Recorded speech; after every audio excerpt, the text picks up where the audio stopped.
लेके जाओ और मुझे ला के दो प्लीज। सर्वांना नमस्कार. सगळ्यांना माफी मागते, टेक्निकल इश्यू असल्यामुळे आपण आजचा वेबिनार थोडा उशिरा सुरू करतो आहे. सीपीआर पुणे आणि एमपीए नाशिककडून आजच्या वेबिनारमध्ये हजर असलेले सर्व अधिकारी आणि अंमलदार यांचे मी स्वागत करते. आणि आजचे आपले वक्ते director and public prosecutor retired Bipin Shingada sir, मी यांचे खूप खूप स्वागत करते, कारण सर फार बिझी असतात आणि मी सर्व ऍडव्होकेट यांच्याकडून परिचय घेतला होता सरांचा. तर सरांनी सगळ्या वकिलांनी मला हाच परिचय दिला. हे आमचे गुरु आहेत.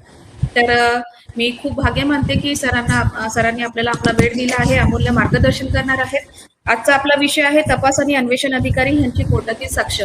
या विषयावर सर आपल्याला मार्गदर्शन करणार आहे. तत्पूर्वी मी सरांचा काही अल्प परिचय देऊ इच्छिते. He was interested in criminal work only, therefore he did not appoint to join judiciary. He has selected as a assistant public prosecutor 1993. Till retirement on 31st Jan 2021, he worked at Murabad district, Thane city, Igatpuri district, Nashik city, Mumbai, Nashik road, railway court as assistant public prosecutor. At Nanturbar and Nashik Session Court, he worked as a public prosecutor. He has direct head at Dhule, where he retired as assistant director and public prosecutor. Regular trainer in a prosecutor training in Maharashtra in continuous legal education program conducted for junior lawyer by Bar Council of Maharashtra and Goa. Visiting faculty at Maharashtra Police Academy and DTS Nashik. He has wrote several articles on criminal law. As prosecute, the higher rate of his conviction is 89%. No doubt 89%. His conviction never went below 30%. He has mastered over cross-examination for hostile witnesses. On the basis of his cross-examination, he secured conviction for more than 100 witnesses who were treated as a hostile. At present, online teaching CRPC to professional LIM batch of National Law University Mumbai, trainer at RPF Training Center Nashik. सरांचा असा अल्प परिचय मी इथे दिलेला आहे आणि सरांना आता मी विनंती करते की त्यांनी आजचा आपला वेबिनार सुरू करावे. थँक्यू. यस, धन्यवाद. आपल्याला स्वतःची ओळख होत नसते, पण इतर लोक आपली ओळख करून देतात, नाही? ठीक आहे, शिरस्ता आहे हा, पाळला जातो, पाळलाही पाहिजे. तर आजचा जो विषय आहे आणि जो आपल्या हातात वेळ आहे, खरं तर एवढ्या वेळात या विषयाची प्रस्तावना पण होऊ शकत नाही, पण जे आहे त्यातच श्रेष्ठ काय करता येईल हे केलं पाहिजे. 16 मिनिटं ऑलरेडी आपले गेले. आपल्या हातात नसतं. आपण जे काही करतो, अगदी तुम्ही तपास अधिकारी म्हणून पण जे करता, प्रत्येक वेळेला प्रत्येक बाब तुमच्या हातात नसते, पण तुमच्या हातात काय नव्हतं हे तुम्हाला संकलित करता आलं पाहिजे, है ना? तर आपण थोडीशी अशा रीतीने सुरुवात करू की आपली भूमिका, तपास अधिकाऱ्याची भूमिका काय आहे. कॉग्निझेबल गुन्ह्यांचा तपास पोलिसांनी का करावा. लोकशाहीत तपास संस्थेचं काय महत्व आहे. लोकशाहीची एक व्याख्या आहे, democracy is rule of law. कायद्याचं शासन म्हणजे लोकशाही. कायद्याचं शासन आहे असं केव्हा म्हणता येतं, जेव्हा न्याय होतो. न्याय झाला तरच. आणि जर न्याय होत नसेल तर मतदान प्रक्रिया जरी आपण राबवली तरी पण लोकशाही आहे खऱ्या अर्थाने असं होत नाही. आणि या न्यायदानाच्या प्रक्रियेत तपास यंत्रणेचं अनन्यसाधारण महत्व आहे, हे सर्वांनाच माहिती आहे. उत्तम तपास हा न्यायाच्या दिशेने जात असतो. शिक्षेच्या दिशेने असं नाही म्हणत मी, न्यायाच्या दिशेने जात असतो. तो न्यायापर्यंत घेऊन जातो. आपण जर पुढे आपण या रीतीने भेटत राहू, माझे सहकारी आहेत, शिवाय पाटील तुम्हाला मार्गदर्शन करतायत, दातरंगे साहेब करतायत, अजून पण काही लोक करतील. ज्यावेळेस आपण CRPCच्या इंडियन एव्हिडन्स ऍक्टच्या तरतुदी थोड्याशा बारकाईने बघू त्यावेळेस लक्षात येतं की हो, आपण जे समजतो त्यापेक्षा खरोखर ते इथे वेगळं आहे. आपल्यावर कुठलंही बंधन FIR खरा साबित करण्याचं कोणतंही बंधन नाही. आपल्यावर केवळ तपास करण्याचं आणि निष्कर्षापर्यंत घेऊन जाण्या इतका पुरावा आणण्याचं बंधन आहे आपल्यावर. कुठलाही निष्कर्ष असेल तो, गुन्हा घडला आहे असाही निष्कर्ष असू शकतो, गुन्हा घडला नाही असाही निष्कर्ष असू शकतो. पुराव्याचा कायदा जो आहे ना, तो अगदी मानवी मनाचा विचार करून प्रत्येक बाबीची दखल घेतो. आणि ही न्यायाची नाव जी आहे ना, ती विश्वासाच्या पाण्यावर चालते. हे तुम्हाला मी थोडंसं पुढे गेल्यावर मी तुम्हाला दाखवणार आहे कसं ते.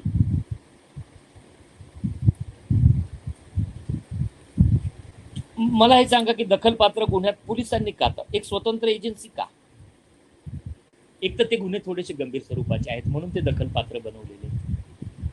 एखादा माणूस स्वतःच्या लाभासाठी काहीतरी खोटा पण पुरावा आणेल का, म्हणून त्याच्या हातात तपास नाही दिला. मग तपास देण्यासाठी, तपास करण्यासाठी एक वेगळी यंत्रणा निर्माण केली.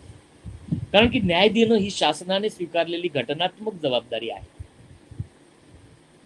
आणि तिथे एक स्वतंत्र निष्पक्षपात अशी एजन्सी जर असली तर न्याय होऊ शकतो. या संकल्पनेतूनच ही तपास यंत्रणा अशा रीतीने निर्माण करण्यात आलेली आहे. सर्वोच्च विश्वास तुमच्यावर ठेवण्यात आलेला आहे. न्यायाशिवाय लोकशाही नसते आणि न्यायासाठी पुरावा आवश्यक असतो. आणि पुरावा हा निष्पक्षपातीपणे आला पाहिजे आणि तो पोलीस आणतील. या उद्देशाने, या विश्वासाने ही यंत्रणा तयार करण्यात आलेली आहे. तर ही एक निष्पक्षपाती एजन्सी असेल, नो फिअर नो फेवर अशा रीतीने काम करेल. खरं काय आहे हे प्राथमिकरित्या तपासून न्यायालयासमोर ठेवेल. एवढी भूमिका तुम्हाला सोपवण्यात आलेली आहे. दुसरं की जो दखलपात्र गुन्ह्याचा बळी असतो तो हतबल झालेला असतो, निर्बल झालेला असतो. अगदी साधं उदाहरण घेऊ आपण, 324 IPC. आता त्याला जखम झालेली आहे, त्याला घातक हत्याराने मारलेला आहे, तो जखमी आहे. त्यावेळेला काय तो रक्त मिश्रित माती गोळा करायला जाईल का? तो सीएकडे जाईल का? तो सीएकडे जाईल का? तो साक्षीदारांची जबाब घेईल का? नाही ना. हे करू शकेल का तो हे सारं काही? नाही करू शकत.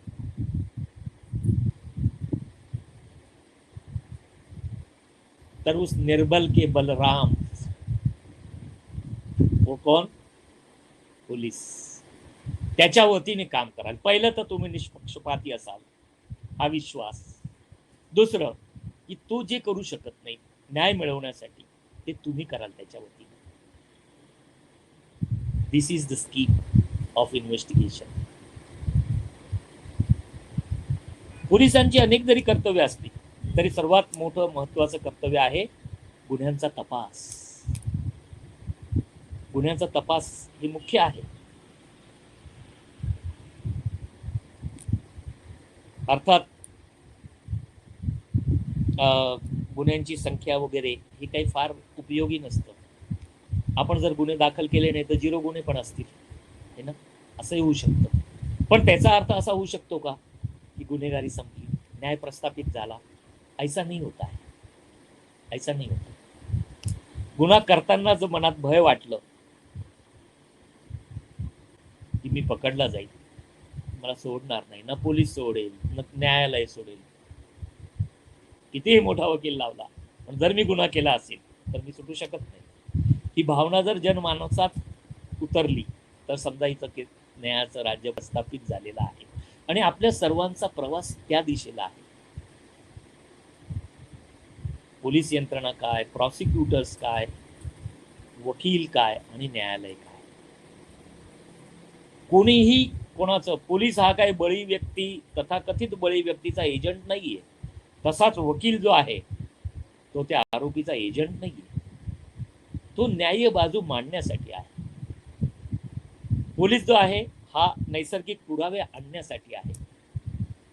लास्ट टाइम मी CY पाटील साहेबांचं लेक्चर काही मिनिटं होतो मी शेवटी, त्यांनी एकच सांगितलं होतं की नैसर्गिक तपास करा ना, नैसर्गिक तपास करा. तर नैसर्गिक तपास काय असतो त्याविषयी पण आज थोडंसं आपण त्या दिशेला आपण थोडंसं लक्ष देऊ.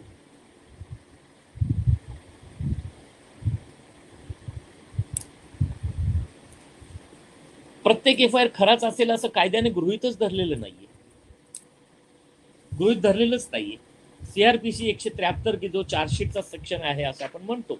चार्जशीट हा शब्द नसला तरी तिथे फायनल रिपोर्ट, पोलीस रिपोर्ट वगैरे जे काही म्हणू आपण, तर त्या सेक्शन मध्ये अत्यंत अनेक मुद्द्यांचं निराकरण आहे तसं बघितलं तर.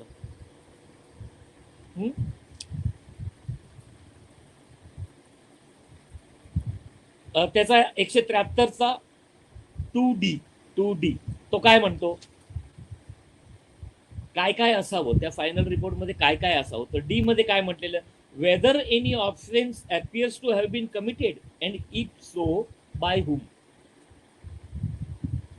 गुन्हा घडलेला निष्पन्न होतोय का, आणि जर होत असेल तर कुणाकडून होतोय का, याचा तर नाही म्हणायला मुभा दिलेली आहे ना तुम्हाला, नाही होते. आणि कुणाकडून, कदाचित FIR A विरुद्ध असेल आणि तुमच्या तपासांती हे समोर येईल की गुन्हा B ने केलेला आहे. तेही स्वातंत्र्य तुम्हाला इथे दिलेलं आहे. अटकेच्या बाबतीत दररोज तुमची समस्या आहे ना, चार्जशीट घेत नाही, आहे की नाही समस्या. आरोपी अटक नाही, चार्जशीट घेत नाही. ऍक्टिव्ह व्हावं लागेल, प्रोफेशनल व्हावं लागेल. इथे काय म्हटलेलं आहे, डी मध्ये आपण बघितलं गुन्हा घडला आहे किंवा कसे. ई मध्ये लगेच त्यानंतरचा, whether the accused has been arrested, आरोपीला अटक केले होते किंवा कसे. म्हणजे अटक करणं बंधनकारक आहे का, इथे नाही म्हणायला मुभा आहे ना तुम्हाला. आणि एकच नाही, अनेक judgement honourable supreme court, honourable हायकोर्टचे आहेत की अटक ही तपासाची गरज असू शकते, अटक ही सक्ती नाहीये. हे त्या गुन्ह्याच्या तपास अधिकाऱ्याने ठरवायचं आहे की अटक गरजेची आहे किंवा नाही.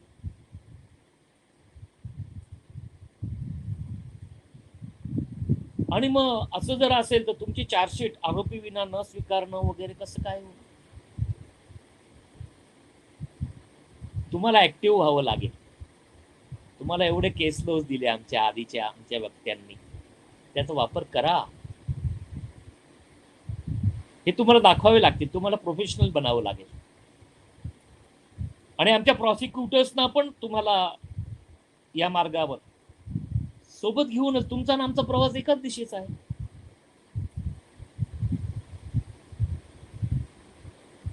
तुम्हाला जर ही समस्या येते तर तुम्ही आणि प्रॉसिक्युटरने एकत्र बसून तुम्हाला त्यातला मार्ग काढावा लागेल, है ना. की एका बाजूने कायदा तर असं म्हणतोय, हायकोर्ट सुप्रीम कोर्टचे जजमेंट असं म्हणतायत की अटकेचा अधिकार ही एक बाब आहे आणि अटकेची आवश्यकता ही वेगळी बाब आहे. आवश्यकता असेल तरच अटक करा, है ना. आता जे 41 सेक्शन मध्ये जे अमेंडमेंट्स आलेले आहेत त्याबाबत काय आहे की 7 वर्षापेक्षा अधिकचा गुन्हा असेल तर अटक न करण्याची कारण लिहा, एवढंच. तिथे पण अटक करणं बंधनकारक नाही केलेलं.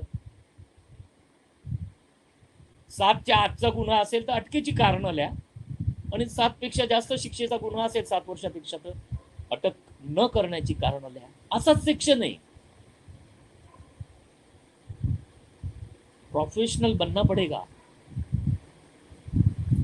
आपण सर्रास नोटिसा देतोय की नाही अटकेच्या. नोटीस दिल्यावर तुम्हाला अटक नाही करता येत. नोटीस दिल्यानंतर तुम्ही टाकलेल्या अटीचा भंग जोपर्यंत तो करत नाही तोपर्यंत त्याला अटक नाही करता येत. आपण तर अटकेची नोटीस देऊन अटक करतो.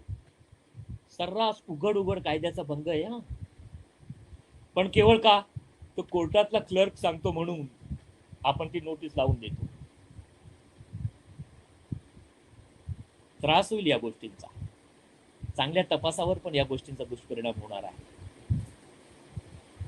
आणि मी परवा पण मॅडमशी बोललो, आणि मी वेळोवेळी ज्याही वेळेस मला पोलीस अधिकाऱ्यांशी संवाद करण्याची संधी मिळते, अगदी IPS अधिकाऱ्यांशी, तर मी त्यांना सांगतो की तुम्हा लोकांना ऍक्टिव्ह भूमिका घ्यावी लागेल.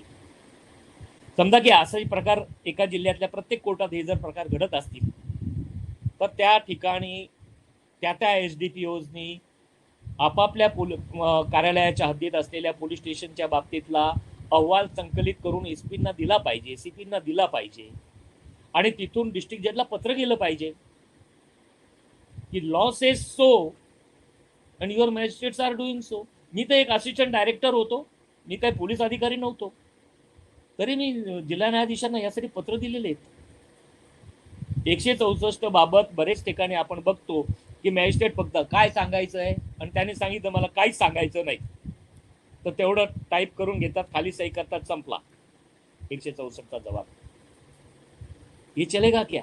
164 हा तपासाचं अंग आहे. एक तपास अधिकारी जसे प्रश्न विचारेल साक्षीदाराला तसे प्रश्न त्यांनी विचारले पाहिजे, साक्षीदार असो किंवा कोणीही असो, फिर्यादी असो, बळी असो.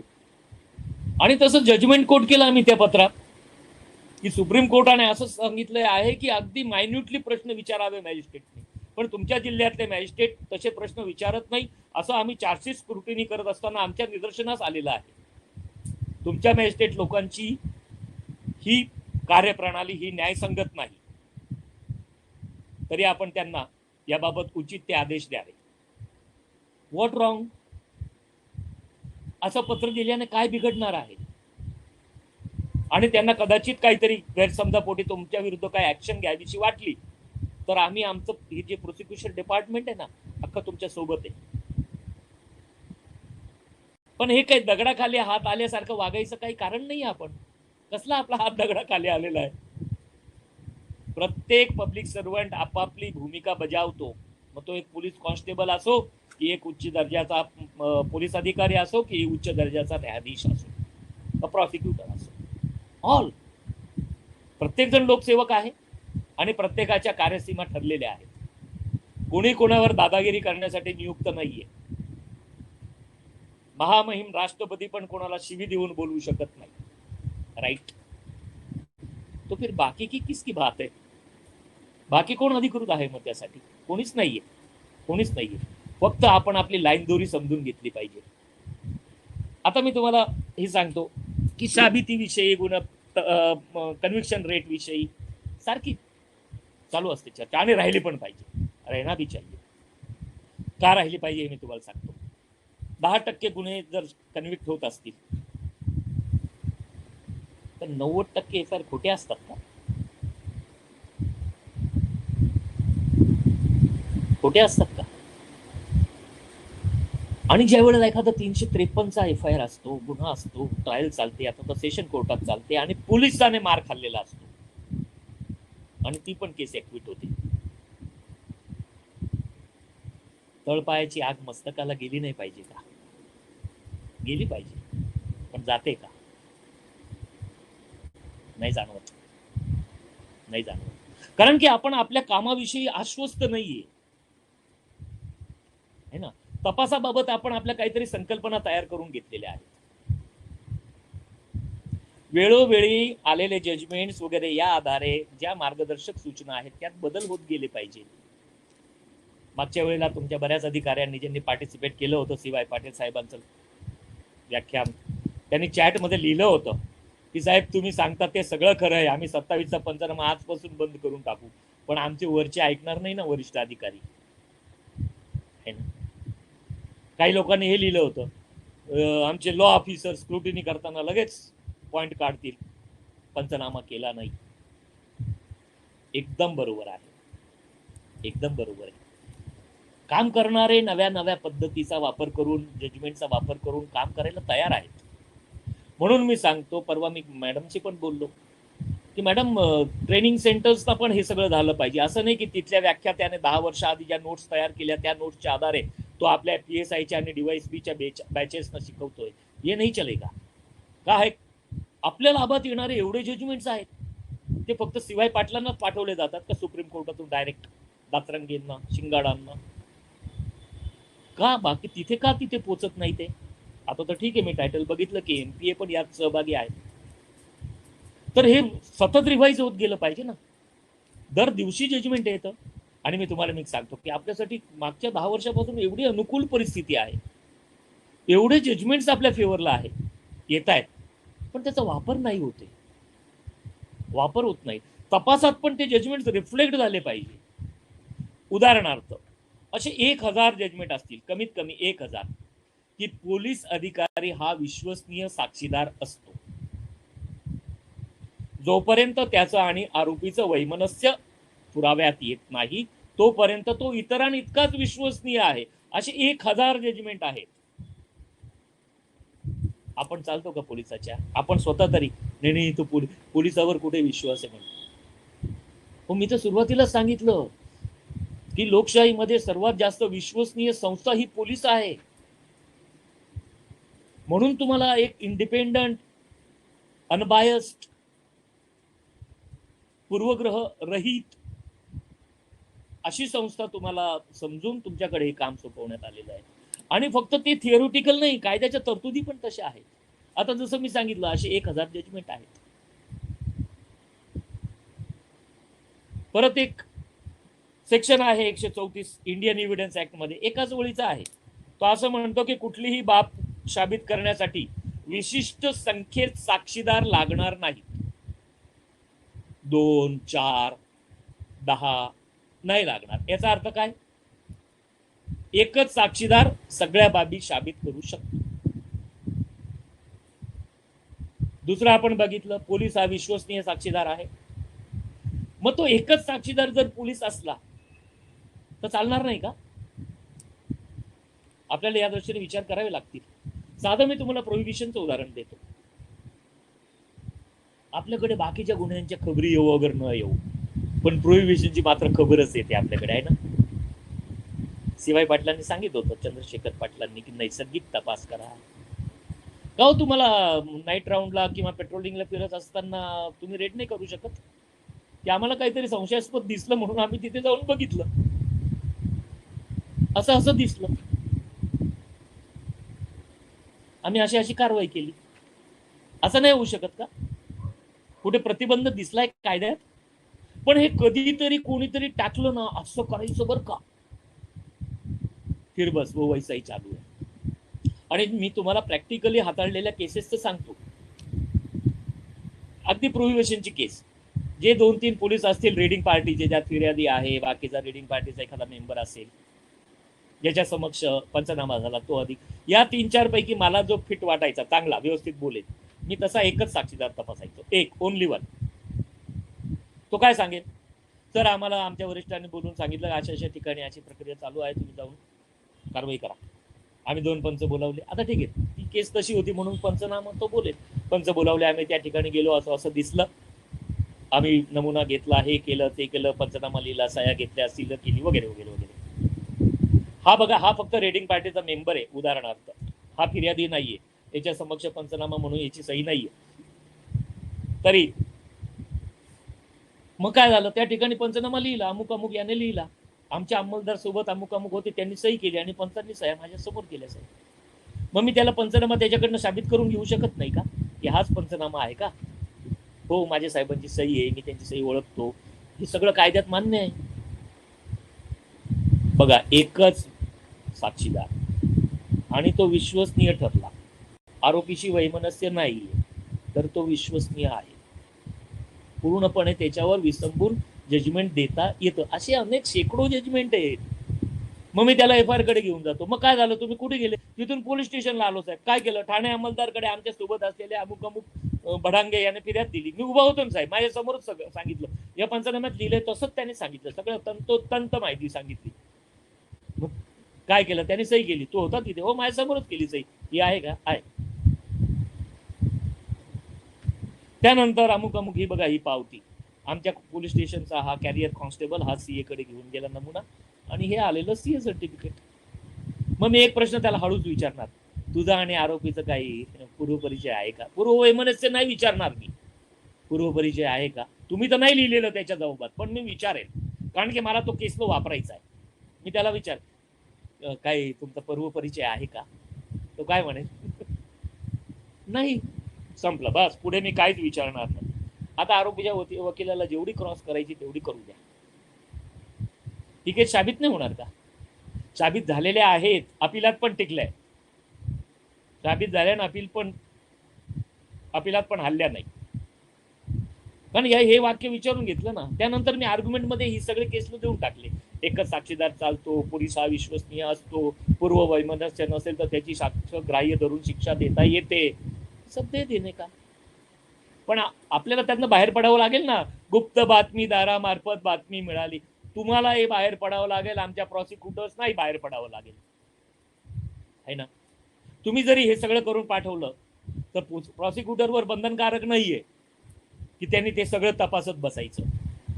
त्याने गुन्हा साबित करण्यासाठी जो आवश्यक आहे ते तपासायचं आहे. पण तो पण घाबरतो. तुम्हाला जशी थोडीशी वाटते ना, कोण रिस्क घेईल, तो पण म्हणतो कोण रिस्क घेईल, जाऊ दे, सगळे तर सुटला, सगळे तपासून टाक. यातनं आपल्याला प्रोफेशनल मी जी म्हणतोय ना वारंवार, प्रोफेशनल व्हावं लागेल आपल्याला. वकील काही फार आपल्यापेक्षा खूप मोठ्या बुद्धिमत्तेचे असतात असं नाही. आपल्यासारखे सर्वसामान्य मनुष्य आहेत ते, पण ते प्रोफेशनल असतात.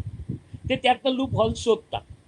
अतिशय ऑर्डिनरी जर असला ना तरी त्याचा निशाणा कुठे त्याला माहिती आहे की मला आरोपीला यातल्याच बाबीतून काहीतरी शोधून आरोपीला सोडवायचं आहे ना. तो त्याचा प्रोफेशनलिझम आहे. मग आपण का नसावं प्रोफेशनल? आणि प्रोफेशनल व्हावं म्हणून खूप काही करा असं न CY पाटील सांगताय, न मी सांगतोय, न दातरंगी सांगताय. उलट तुम्ही कमी करा असं आम्ही सांगतोय. कमी करा. आणि कायदा तसं सांगतोय. हे आमचं वैयक्तिक म्हणणं नाही. कायदा तसं सांगतोय की जे आवश्यक आहे. नैसर्गिक म्हणजे काय? सर्वसामान्य बुद्धिमत्तेच्या माणसाला जे आवश्यक वाटेल तेवढंच करणं. पुराव्याच्या दृष्टीने जेवढं आवश्यक वाटेल तेवढंच करणं. आता मी जसं सांगितलं की 10% गुन्हे साबित होत आहेत, 90% होत नाही. तर 90% खोटे आहेत का? खोटे नाहीये. खोटे नाही, पण ते आपल्याला साबित करता येत. मी तुम्हाला सांगतो की जर ते खोटे असले तर काय होऊ शकतं तुम्हाला माहिती आहे? बघा, एक तर फिर्याद खरी साबित झाली तर कोणाला शिक्षा होते? आरोपी, जो कोण गुन्हेगार असेल त्याला. पहिलं, फिर्याद खोटी साबित झाली तर फिर्यादीला. जबाब देताना पोलिसांना खरं सांगितलं पाहिजे ना. 161 CRPC काय म्हणतो की साक्षीदारांनी खरं सांगितलं पाहिजे. Shall state truly shell.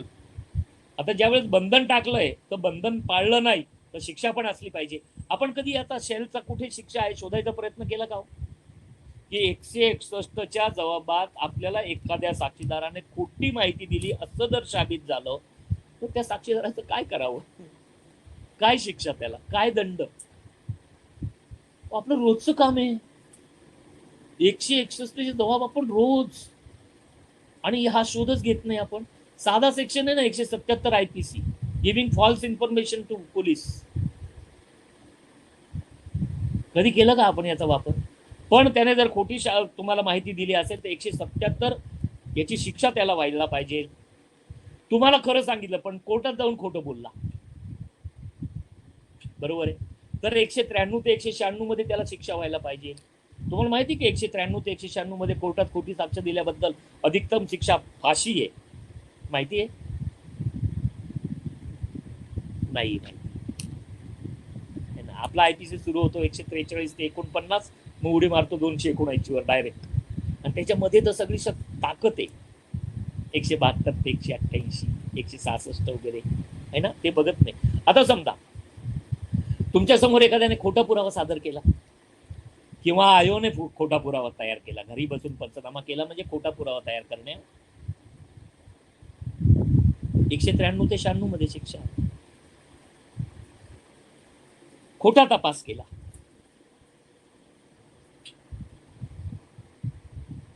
मी म्हणतो की आरोपीचा गुन्हा साबित झाला आणि त्याला शिक्षा झाली. याशिवायच्या या मी मोजून दाखवलेल्या शिक्षा होताना बघितल्या आहेत का? त्यामुळे हे जो छोटे छोटे भाई लोग आहे ना, आता 17-18 वर्षाचे पण भाई झाले ना, त्यांच्या मनात हे आलेलं आहे, कुछ नाही होत आहे. आणि त्यांच्या मनात आलेलं ठीक आहे हो, आपल्याही मनात आलेलं काही नाही होतं, काही नाही होतं. प्रोफेशनल बनना पडेगा. काही कसं होत नाही, सगळ्या तरतुदी तर आहेत, वापरायला कुठून आणायचे? परदेशातून युनोमधनं पोलीस आणि प्रॉसिक्युटर आणि ते सगळे मागवायचे आहेत का? आपण वापरत नाही ना या तरतुदी. जर एका व्यक्तीने तुमच्या समोर एक बाब सांगितली की गाडीचा रंग काळा होता आणि न्यायालयात सांगितलं गाडीचा रंग पांढरा होता, दोन पैकी एकच खरं असेल ना. एक तर त्याने खोटं न्यायालयात सांगितलं तर त्याला 193 ते 96 मधली शिक्षा झाली पाहिजे कोर्टाने, आणि तुमच्या समोर जर खोटं सांगितलं होतं तर त्याला 177 ची शिक्षा झाली पाहिजे. कोर्टाने जजमेंटमध्ये लिहिलं पाहिजे की कोर्टात त्याने सांगितलेलं हे खरं साबित होतंय, परंतु पोलिसांसमोर हा जो भाग त्याने सांगितला होता तो खोटा सांगितला होता असं साबित होत आहे, तरी आम्ही पोलिसांना सूचित करतो की त्याच्या विरुद्ध 177 आयपीसी प्रमाणे गुन्हा नोंदवा. बघितलं असं एकही जजमेंट आजपर्यंत? हे आपलं सगळ्यांचं कलेक्टिव्ह फेल्युअर आहे बरं का, तुमचं माझं नाही वाटतं, सगळ्यांचं ॲज अ सिस्टीम. आपण प्रोफेशनलिझमच विसरलोय. आणि मी तुम्हाला सांगतो, मी माझ्या संपर्कात जेवढे पोलीस अधिकारी असतात येतात, मी त्यांना नेहमी सांगतो की तुम्हाला काय अडचण येऊ वगैरे न येऊ, तुम्ही तुमच्या पोलीस स्टेशनशी संबंधित असलेल्या प्रॉसिक्युटरला आठवड्यातनं एक दिवस भेटायला नक्की जा, गप्पा मारायला जा, बोली करून घ्या. एक वेळा तुम्ही चहा पाजा साहेब, एक वेळा मी पाजेल, बरोबर आहे. त्याला जाऊन तुम्हाला येणाऱ्या समस्या विचारा. बघा, एक तर तो अभ्यासू असेल तर तुम्हाला लगेच मदत मिळेल, मार्गदर्शन मिळेल, आणि अभ्यासू नसला ना तर काही दिवसांनी त्याला थोडंसं शर्मिंदगी वाटायला लागेल आणि तो अभ्यास करू लागेल. आणि आपल्या दोघांचा अभ्यास हा समाजासाठी आवश्यक आहे. तुम्ही पण अभ्यास करणं आणि मी पण करणं समाजासाठी आवश्यक आहे. मग ही जी भावना है ना, कुछ नहीं होता, ये जैसे जैसे कम होते जाएगी ना, वैसा लॉ एंड ऑर्डर अपने आप इम्प्रूव होता जाएगा. एक conviction is the best way of maintaining law and order. एक उदाहरण, 324 ची घटना आहे, एखाद्या पाड्यावर झालेली आहे, 200 घरांचं पाडा आहे, त्याला शिक्षा झाली, दंड झाला, त्याचा बॉन्ड घेतला, पण हवा झाली ना, सुटत नाही बरं का पहिलं. आणि जर तो ऍक्टिव्हेट झाला तर ढोल वाजवतो का नाही त्या रात्री, तो बकरा कापतो ना, फिर्यादीच्या बळीच्या घरासमोर नाचतो ना, होतं ना असं, माहिती आपल्याला असं होतं. आणि तिथे काय होतं, कायद्याचं भय निघून जातं. तो बी प्रोफेशनल यांनी जी सांगितलं ना की नैसर्गिक तपास करा, मला सांगा 324 चार्जशीट हे स्क्रुटिनी वगैरे सगळं बाजूला ठेवा, पुराव्याचं कलेक्शन आणि सबमिटिंग द चार्जशीट, दुसऱ्या दिवशी जायला काय अडचण असते? मार खाल्लाय त्याची फिर्याद आहे किंवा त्याच्या सोबतच्या कोणाची तरी फिर्याद आहे, त्याचा जबाब झालेला आहे, मेडिकल सर्टिफिकेट त्याच दिवशी घ्यायचं असतं. 10 वेळा पत्र जातात आपले मेडिकल ऑफिसर्सना, मेहरबान हुजुरात सविनय सादर, दोषारोप पत्र पाठवायला विलंब होत आहे, कृपया मेडिकल सर्टिफिकेट मिळावे. तुम्ही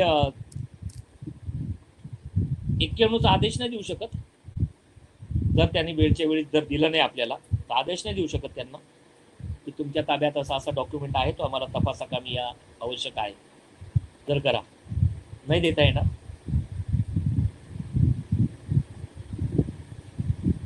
आणि जर त्यांनी नाही दिलं तर आयपीसीत कलम नाहीये, पब्लिक सर्वंटचा लॉफुल ऑर्डर न मानणे आयपीसीचा गुन्हा नाहीये का? पण आपण म्हणतो नाही आपलं रोज काम पडतं, मग त्यांचंही काम पडतं, सगळ्यांचं एकमेकांकडे काम पडतंच, म्हणून काय झालं? 10 वेळा आपल्याला आरोपींची मेडिकल वैद्यकीय मुक्तमुक करावी लागते. इट्स ओके, प्रत्येक जणांची कामं ठरलेली आहेत है ना. याही बाबत आम्ही जिल्हा शल्य चिकित्सक आणि चीफ ऑफिसर जिल्हा परिषदला आम्ही पत्र दिलं होतं ऑफिशियल. ही स्क्रुटिनी दरम्यान आमच्या लक्षात येतं की 2-2, 3-3 महिने तुमचे लोक मेडिकल सर्टिफिकेट देत नाही. मी पोलीस अधिकारी नाहीये, पण इट्स ओके, प्रॉसिक्युटर आहे, माझी केस आहे, प्रत्येक केस माझी आहे, यांच्या गलथानपणाचा माझ्या प्रत्येक केसवर दुष्परिणाम होतोय. दिलं मी पत्र, कॉपी टू एसपी साहेबांनी मला सांगितलं की पीपी साहेब परत तुम्ही चांगलं करताय म्हणून. हे ऐकतच नाही लोक. म्हटलं मग यू बिईंग युनिट कमांडर तुम्ही करा ना थोडं. तुम्ही गुजरातमध्ये विदर्भात जा ना, गुजरात कुठे घेऊन बसलो आपण, विदर्भात जा ना. जो कॉन्स्टेबल त्या जखमीला दवाखान्यात घेऊन जातो तो येताना सर्टिफिकेट घेऊन येतो. आणि सर्टिफिकेट म्हणजे काय असतं, MLC रजिस्टरला खाली कार्बन लावून जे बनवले copy, that is MLC, that is certificate. त्यापेक्षा वेगळं काय आहे ते? काहीच नाही, काहीच नाही. पण आपल्याला ऍक्टिव्ह व्हावं लागेल, प्रोफेशनल बनना पडेगा. ठीक आहे, डॉक्टर साहेबांविषयी माझ्या मनात खूप आदर आहे. संध्याकाळी मी माझ्या खर्चाने त्यांना जेवायला घेऊन जाईल. पण साहेब, कामाच्या ठिकाणी काम, तुम्ही पण फ्री होऊन जा, मी पण फ्री होऊन जातो. आणि आपल्याला माहिती आहे की त्वरेने झालेलं आणि विलंबाने झालेलं यात कायद्याने किती भेद केलेला आहे, त्याचे अर्थ बदलतात. सुप्रीम कोर्टाचं काल परवाच मी जजमेंट वाचलं, त्यात ते म्हणतात की इट इज प्रिझ्युम्ड, हे गृहीत धरलं जाईल की प्रत्येक तपास अधिकाऱ्याला विलंबाचं महत्व माहिती आहे. प्रिझ्युम्ड, मग आपल्याला माहिती आहे तो, मग आपण त्याचं निराकरण केलं पाहिजे. आणि साधे उपाय आहेत ना, कायद्यात ऑलरेडी आहेत ते. काय आपण नवीन खिशातनं शोधून काढायचे असं काही नाही. आता आपण थोडंसं अशा रीतीने पुढे सरकू, जो आपल्याकडे वेळ आहे ना. येस, की पंचनाम्याविषयी जे काही व्याख्यानं इथे झाली, शिवाय पाटील साहेबांचं, रात्रंगी साहेबांचं, त्यात मला असे समजलेत काही प्रश्न की पंचनामे करू नये शक्यतोवर,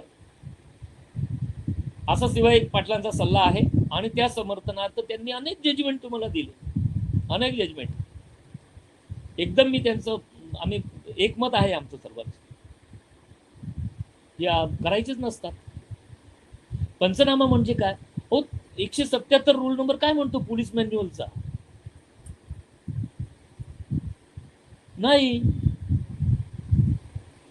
पंचनामे करा असं नाही म्हणत येतो, वेगळंच आहे ते. हायकोर्ट, सुप्रीम कोर्ट म्हणतं की नो. अगदी बघा, लोकशाही, पार्लमेंटवर हल्ला होणे यापेक्षा मोठी केस कोणती असणार आहे? त्या केसमध्ये ऑनरेबल सुप्रीम कोर्टाने सांगितलं की नो, प्रत्येक वेळेला पंच सोबतच असला पाहिजे असं काही आवश्यक नाहीये कायद्याप्रमाणे. माझ्याकडे पण अनेक जजमेंट आहे, पण मला रिपिटेशन करायचं नाहीये.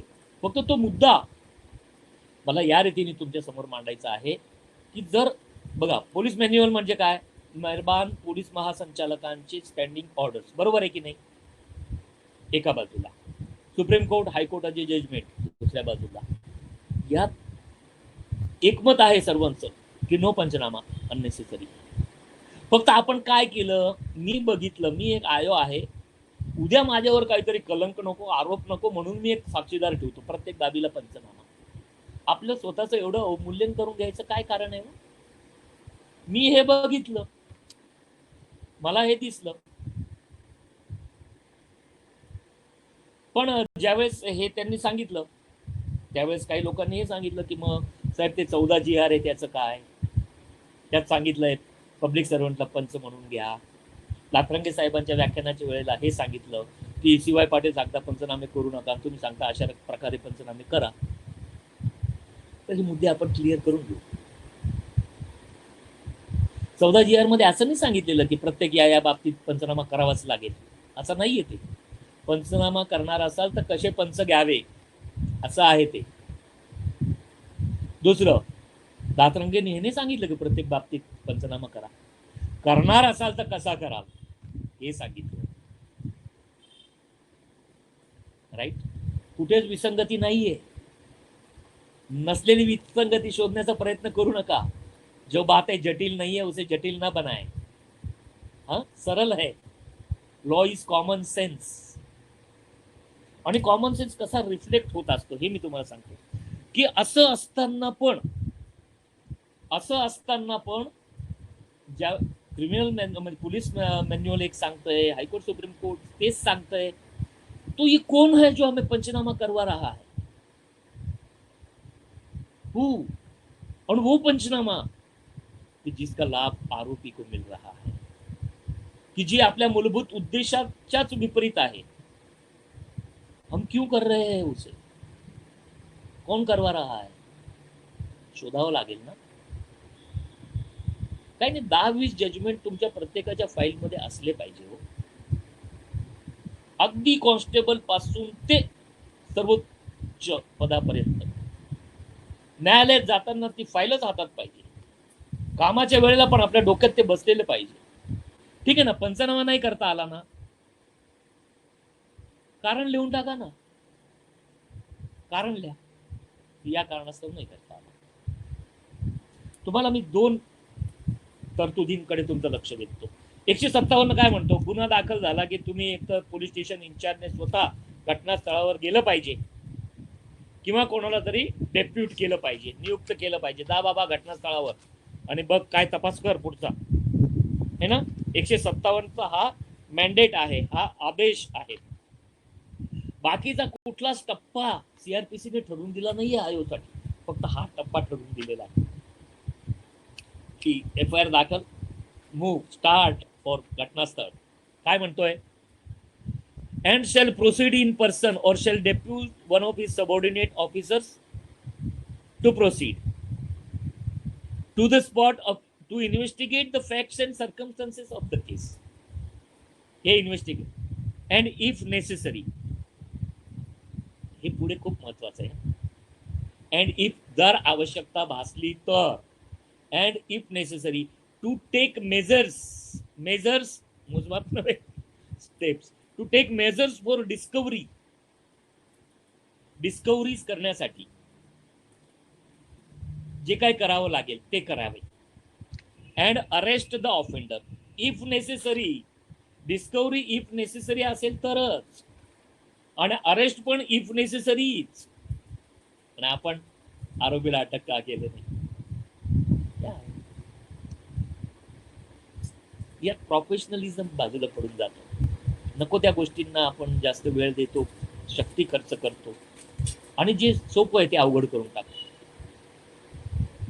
आणि लांब पल्ल्याचा जो फायदा झाला पाहिजे तो नाही. उदाहरणार्थ, रिकव्हरी झालेली आहे असं कधीतरी होऊ शकतं, तरी आपण PC मिळावी म्हणून म्हणतो अमुक अमुक रिकव्हरी बाकी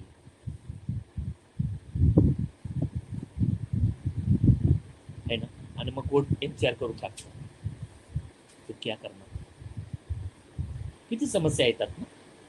ते समस्यांना आपण उपाय केले, काहीतरी तयार केलं आणि काहीतरी उघड नाही झालं म्हणून ठीक आहे, otherwise it is very serious job. एकदम तलवारीच्या धारेवर चालण्यासारखं आहे. आता ठीक आहे, ज्या रीतीने ट्रायल्स चालतात त्यामुळे अजून काही फारसं नाही. अदरवाईज एकही बाब खोटी तयार केली नाही साबित करता येते बरं का. एक जजमेंट आहे सुप्रीम कोर्टाचा, रिसेंट म्हटलं तरी 2-3 वर्ष झाले, की आयोचा CDR घेता येतो. आरोपीला आयोचा CDR मागता येतो, कॉल डिटेल रेकॉर्ड, त्याचं टावर, लोकेशन, एव्हरीथिंग आयोचं आरोपी मागू शकतो. मग आपण त्यावेळेला पंचनाम्याच्या जागेवर होतो का, रिकव्हरी डिस्कव्हरीच्या जागेवर होतो का, साक्षीदारांचे तिथे स्टेटमेंट रेकॉर्ड केल्याचं दाखवतोय पोलीस स्टेशनमध्ये किंवा कुठे, तिथे होतो का, हे सगळं ओपन आहे. तर कमी करा, चुकीचं करण्यापेक्षा कमी करा, पण एकदम निश्चितपणे करा. आता तोच 157 काय म्हणतोय की जागेवर जा आणि इफ नेसेसरी डिस्कव्हरीसाठी प्रयत्न करा आणि इफ नेसेसरी अटक करा. इफ नेसेसरी पुढे तोच सेक्शन काय म्हणतो लगेच, प्रोविजो अपवाद काय म्हटलेला आहे, when information as to commission of any such offense is given against any person by name. नावानिशी तक्रार आहे, मला सोम्याने मारलं, okay, by name, and the case is not of a serious nature. फार काय गंभीर नाही, 324 आहे पण फार काय गंभीर नाही म्हणता येणार. The officer in charge of police station need not proceed. त्यांनी जायची गरज नाही. In person or depute subordinate officer to make an investigation on spot. स्पॉटवर जाऊन तपास करण्याची गरज नाही. फक्त खाली आहे की त्याने ते रिपोर्टात कळवावं मॅजिस्ट्रेटला की या कारणास्तव आम्ही स्पॉटवर गेलो नाही. केलाय असा रिपोर्ट आपण कधी आजपर्यंत? अगदी डोंगर दऱ्यांमध्ये पंचनामे करतो आपण. बऱ्याच वेळेला एकाच केसमध्ये एकाच आयोच्या सहीचे पंचनामे एकाच वेळेला वेगवेगळ्या ठिकाणचे असतात.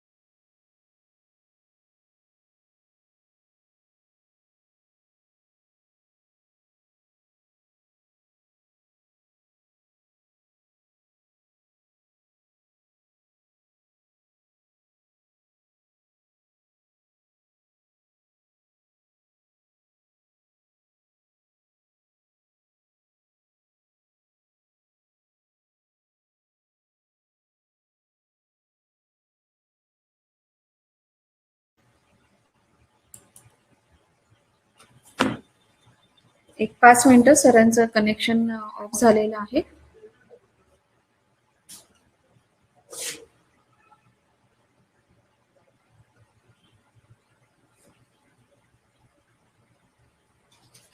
सर परत रिकनेक्ट होत आहे तेव्हापर्यंत मी काही माहिती देऊ इच्छिते.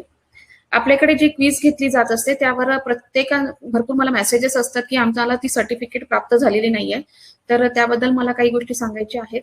जीमेल वरून जे क्विज सॉल्व्ह करत असतात त्यांना ते जीमेलला ती सर्टिफिकेट येत असते आणि तुम्ही हॉटमेल यूज करा किंवा रेडिफ मेल यूज करा तर त्यावर तुम्हाला ती लिंक प्राप्त होणार नाही.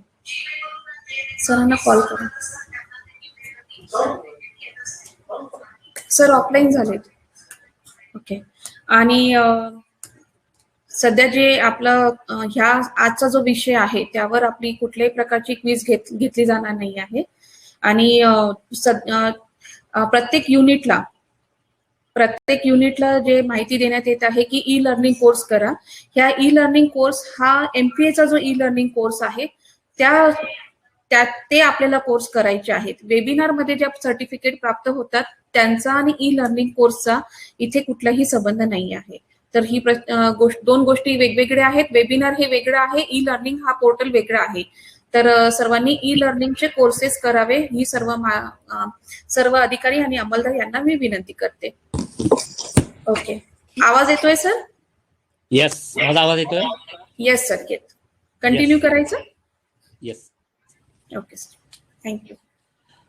हा, तर 157च आपल्याला मुबत येतोय ना, किंमत जाओ.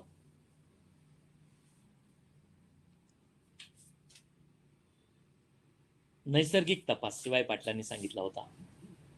कितीतरी 324 वगैरे, 325, अगदी 326, अगदी 307 आणि 302 पण घटनास्थळावर आरोपीने टाकून दिलेले हत्यारे मिळून आले, जप्त केले.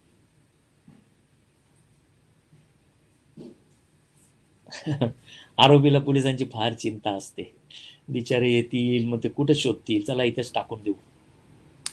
साबित होतात का असे पंचनामे? नाही झालं तर नाही झालं ना, इट्स ओके. नाही झालं तर नाही झालं रिकव्हरी. बघा, रिकव्हरी वगैरे जे आहेत ना, हे परिस्थितीजन्य पुरावे आहेत है ना. पण ज्यावेळेस मार खाणारा आहे किंवा बघणारे आहेत, डायरेक्ट एव्हिडन्स असेल तर हा जो परिस्थितीजन्य पुरावा आहे त्याचं महत्व राहत नाही. ज्यावेळेस एखाद्या कृत्य केल्याचा डायरेक्ट पुरावा असेल त्यावेळेस मोटिव्ह म्हणजे उद्देश पण शोधण्याची गरज राहत नाही. त्याने ते कृत्य केलं, जाणून बुजून केलं, दॅट इज द ऑफेन्स. मारून टाकण्याच्या इराद्याने त्याने मारलं. इरादा आणि उद्देश हे दोन वेगळ्या गोष्टी आहेत ना. त्याला झाडावरची कैरी तोडण्यासाठी दगड फेकला होता की याला मारण्यासाठी? तो इरादा आहे, त्याचा इरादा ती कैरी तोडणे होता आणि याला फेकून मारला, तर त्याला मारणे हा इरादा होता. उद्देश हा होता की त्याच्या हातातली काहीतरी वस्तू पडून जावी, त्या दगडाचा मार लागून आणि ती त्याला मिळावी, हा उद्देश झाला. इरादा मारण्याचा होता. गुन्हा काय? मारणे, इरादापूर्वक मारणे. या अत्यंत छोट्या छोट्या गोष्टी आहेत आणि अत्यंत महत्वाचे आहेत. 161 CRPC आपण दररोज घेतोय. प्रत्येक जबाब लिहायचीच गरज नाहीये, प्रत्येकाचा जबाब लिहायची गरज नाहीये. 161चं स्टेटमेंट मे रिड्यूस, फक्त तुम्ही लिहिलं तर सत्यपणे लिहा असं तिथे म्हटलेलं आहे. लिहिलं तर, पण काही जणांचे तर लिहिलाच पाहिजे ना, नाही तर कोर्ट कॉग्निझन्स कसा घेणार? कोर्ट कॉग्निझन्स कशाच्या आधारे घेणार? गुन्हा घडला किंवा नाही यासाठी जे कोर्टाला प्रथमदर्शनी मत बनवावं लागणार आहे, हे कशाच्या आधारे बनलं जाईल? कशाच्या आधारे बनेल है ना? तर ते तुम्हाला नैसर्गिक सांगितलेलं आहे ना, त्याला आधार कुठे आहे? हे आमच्या डोक्यातल्या कल्पना आहेत का? नाही, याला कायद्याचा आधार आहे, याला कायद्याचाच आधार आहे. बघा, तुम्हाला एक सांगतो, CRPC आपण थोडंसं पुढे जाऊ. आपण परराज्यात जातो ना, पोलीस महासंचालकांची परवानगी मिळून तपासासाठी, रिकव्हरीसाठी, डिस्कव्हरीसाठी जातो. खूप वेळ पण जातो, PCची मुदत संपून जाते, तेवढ्या कोर्ट जास्त दिवस देत नाही.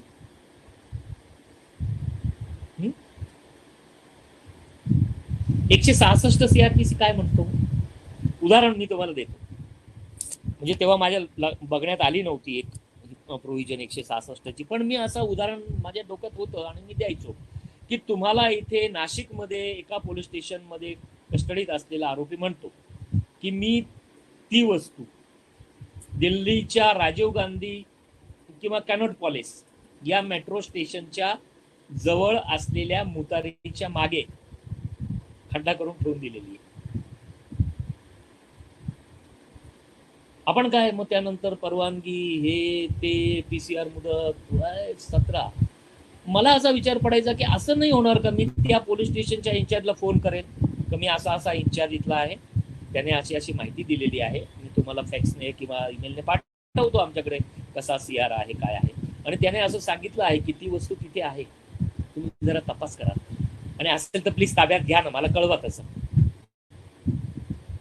नाही करता येणार. तसंच करावं असं 166 CRPC म्हणतोय. बघा तो काय म्हणतोय, an officer in charge of a police station or police officer not below the rank of etc. making an investigation may require an officer in charge of another police station. दुसऱ्या police स्टेशनच्या इन्चार्जला तो सांगेल, weather in the same और त्या जिल्ह्यात किंवा इतर जिल्ह्यात, to cause a search to be made in any place, कुठल्याही त्याच्या हद्दीतील एखाद्या जागेचा तपास करणे, search any in any case in which the former officer might cause such a within limits of his, असंच म्हटलेलं आहे. आणि पुढे जर त्याला काही तसं मिळून आलं तर ती वस्तू त्याने इथे पाठवून द्यावी असं सबसेक्शन 2 म्हणतोय. कधी वापरले आपण या तरतुदी? आणि तरी असंही असताना आपल्याला जायला परवानगी आहे, पण का की आपण तो पोलीस स्टेशन ऑफिसर जाण्याच्या आत जर ती वस्तू निघून गेली तर मग आपणच जावं, कारण की त्याला जायला वेळ लागेल, आपण जवळ आहोत. असं असेल तर स्वतः जायचं, पण दिल्ली आपल्याला काही जवळ आहे का? आपली नाशिकची आणि नगरची बॉर्डर असेल तर ठीक आहे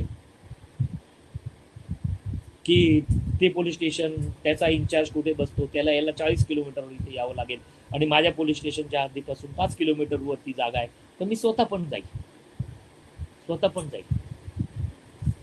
हे एवढं म्हणजे नैसर्गिक, हे नैसर्गिक नाही वाटत का? म्हणजे नैसर्गिक ही काही आमच्या डोक्याची काही कल्पना नाहीये, त्याला कायद्यातच हे दर्शवण्यात आलेलं आहे की या रीतीने करा. आणि आता फक्त मी एक आपल्या वेळेचं आपण बंधन लक्षात ठेवता, मी तुम्हाला इंडियन एव्हिडन्स ऍक्टचं सेक्शन 3 आहे ना, त्यात व्याख्या दिलेल्या आहेत.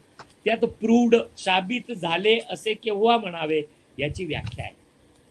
एवढी मस्त आहे, जबरदस्त आहे. इंग्लिशमध्ये वाचतो, 2 मिनिटं आपण त्याविषयी मराठीत बोलू आणि मग काही प्रश्नोत्तरी वगैरे असेल तर मला. proved, a fact is said to be proved when, केव्हा, after considering the matters before it, the court either believes, मी सांगितलं ना कि न्याय की नौका विश्वास के पानी पे चलती है, court either believes it to exist, court विश्वास ठेवतो की ही बाब घडली असेल, or considers its existence so probable, किंवा ती एवढी संभावना अशी आहे that a prudent man ought under the circumstances of the particular case to act upon the supposition that it exists. एक तर कोर्ट स्वतःच विश्वास करेल, समोर आलेल्या बाबींवरून कोर्ट विश्वास करेल की हो नक्की आणि त्याला मारलंच असेल, त्याशिवाय कसं हे होणार, किंवा त्या परिस्थितीत सर्वसामान्य बुद्धिमत्तेचा माणूस असं मानेल की असं घडलं असेल तर कोर्टाने मानावं की असं घडलं, आणि त्याला म्हणतात प्रूव्ड, साबित झाले. म्हणजे कोणाला महत्व दिलेलं आहे? विश्वसनीयता आणि प्रुडंट मॅन. प्रुडंट म्हणजे सर्वसामान्य बुद्धिमत्तेचा माणूस, एक्सपर्ट नाही. इथे आहे नैसर्गिकपणा. लहान मुलं एकमेकांशी बोलताना बोलत नाही का, काहीतरी वादाचा मुद्दा, कशावरून, म्हणजे तो काय विचारतोय, काय पुरावा आहे. आपण पण बोलतो कशावरून. दुसरं, मुलं असं बोलतात, कोणालाही विचार, आपणही बोलतो कोणालाही 4 जणांना विचारून घ्या, म्हणजे प्रुडंट मॅन. कोणालाही विचार, कोणालाही म्हणजे वेडे एकत्र करून आणा असं नाही, कोणालाही म्हणजे सर्वसामान्य बुद्धिमत्तेच्या कोणत्याही माणसाला विचार. हे इथे आहे नैसर्गिक तत्व, इथे दडलेलं आहे. प्रूड हा पाया आहे, अख्ख्या आपल्या सिस्टीमचा पाया ही व्याख्या आहे असं मी म्हणेन. आणि ही जर आपल्यात उतरली ना तर मग काय लागतं. कितीतरी वेळा आम्ही ज्या केसेस साबित करून अगदी 324 साधारण उदाहरणासाठी कायम सोपी चांगली असते केस.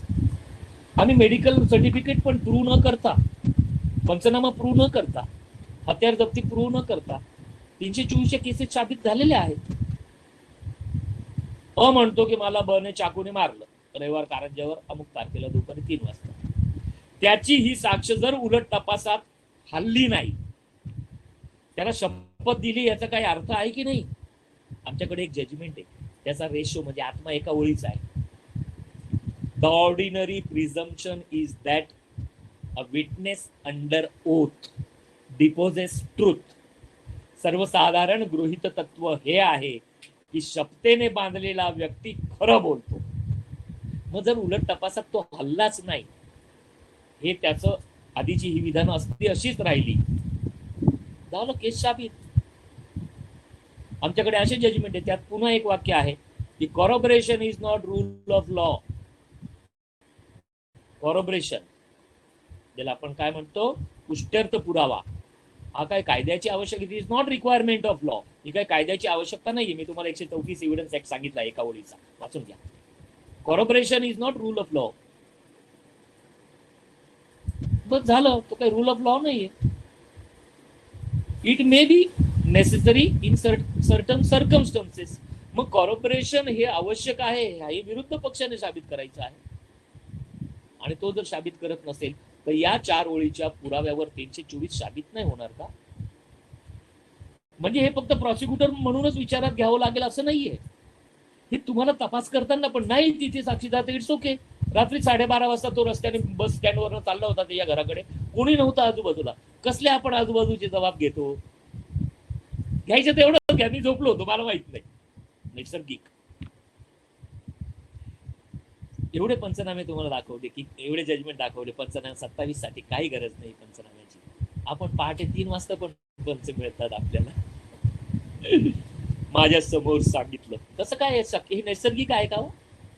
म्हणजे एखादा कस्टडीतला माणूस तुम्ही इंट्रोगेट करत असताना बोलू लागला, मग तुम्ही त्याला असं म्हणता थांब थांब थांब, पंच नाहीये, बोलू नको. मग पंच शोधा, पंच आले की आता बोल. ही नैसर्गिक आहे का? त्याने तुम्हाला जे सांगितलं म्हणजे मॅटर एंड्स. त्याने सांगितलं ना अमुक वस्तू तिथे आहे, मॅटर एंड्स.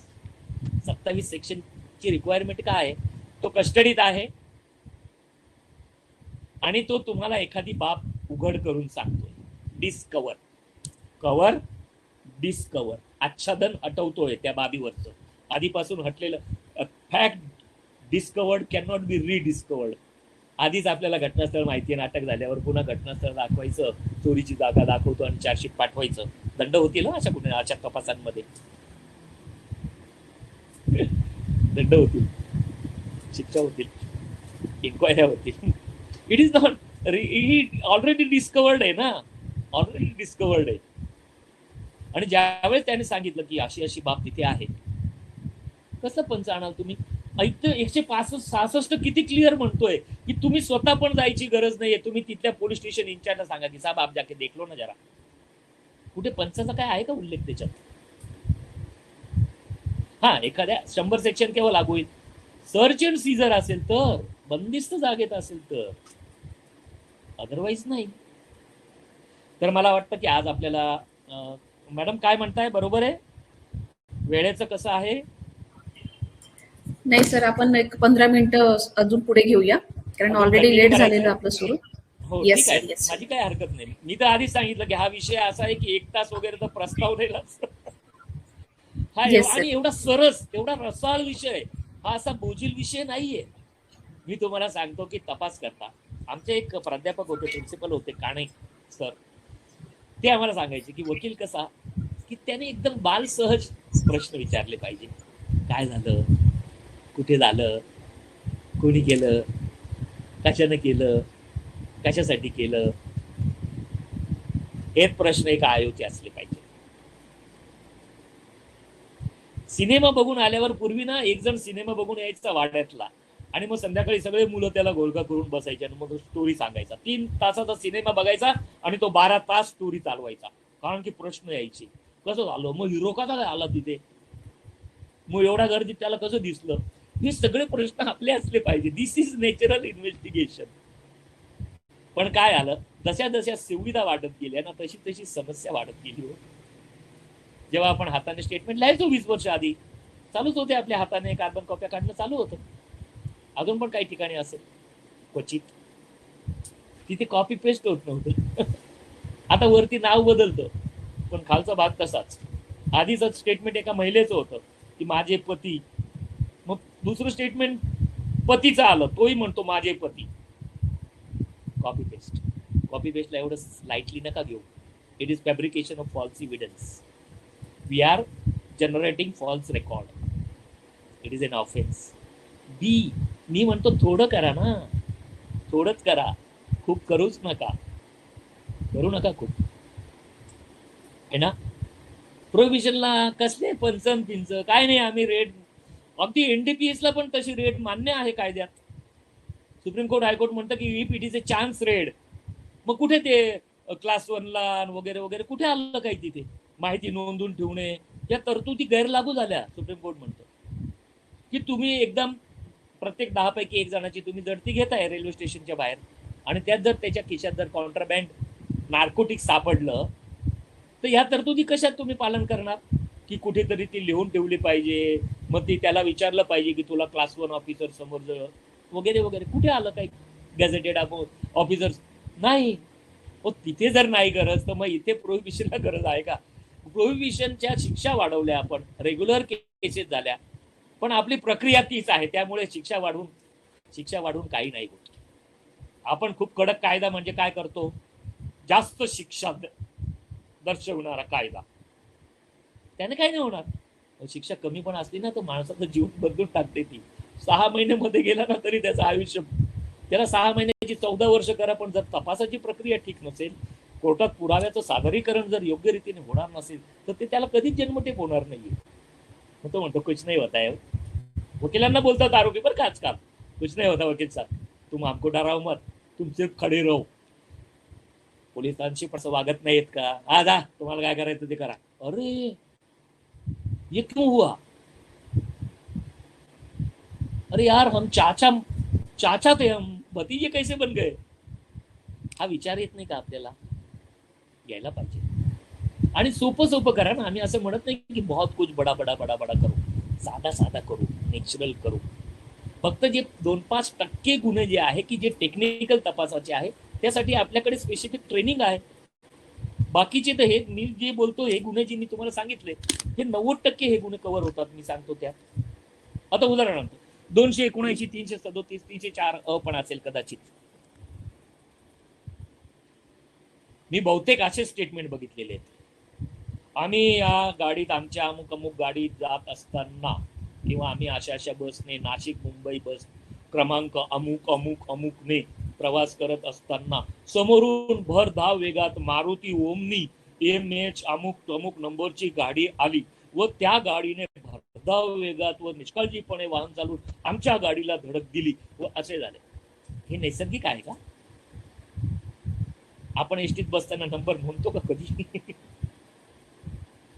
आणि समजा नोंदून घेतला. काही जुने लोक आहेत त्यांना सवय बसल्या गाडीत लगेच डायरेक्ट नंबर लिहितात. आता काही लोक इमेज काढत असतील, पण समोरच्या गाडीचा नंबर दिसतो का आपल्याला? नाही. पण तो नंबर कसा आला ही जबाबदारी आयोने आपल्यावर घेण्यापेक्षा ती साक्षीदाराच्या तोंडात टाकून द्यायची. हे नैसर्गिक कधी होऊ शकतं का? तो असं सांगू शकेल ना की धडक झाल्यानंतर मी खाली उतरलो, बघितलं तर त्या गाडीचा नंबर असा होता, ती ओमनी गाडी होती, त्याचा ड्रायव्हर तिथे पडला होता का पळून गेला होता, व्हॉटएव्हर. हा नैसर्गिक हा नाही का साबित होणार? आणि ड्रायव्हरची ओळख कशी काय प्रस्थापित करायची? ते पण याच्या तोंडात. त्याला त्याचे नाव विचारले असता अमुक. अरे बहुतेक 90% तर पळून जातात. साधं काम करायचं ना. 209ची नोटीस देता ना मालकाला, त्या माध्यमातून त्याचं नाव नाही आणता येणार का? मी तुम्हाला साधं उदाहरण देतो. नाशिकच्या बॉम्बे सर्कल, ज्यांना माहिती असेल मुंबई नाका सर्कल फार मोठं सर्कल आहे, बॉम्बे आग्रा हायवेवरचं सिटीचं ट्रॅफिक, या हायवेचा ट्रॅफिक वगैरे वगैरे, त्याच्यावर आता फ्लायओव्हर झालेला आहे, सब कुछ.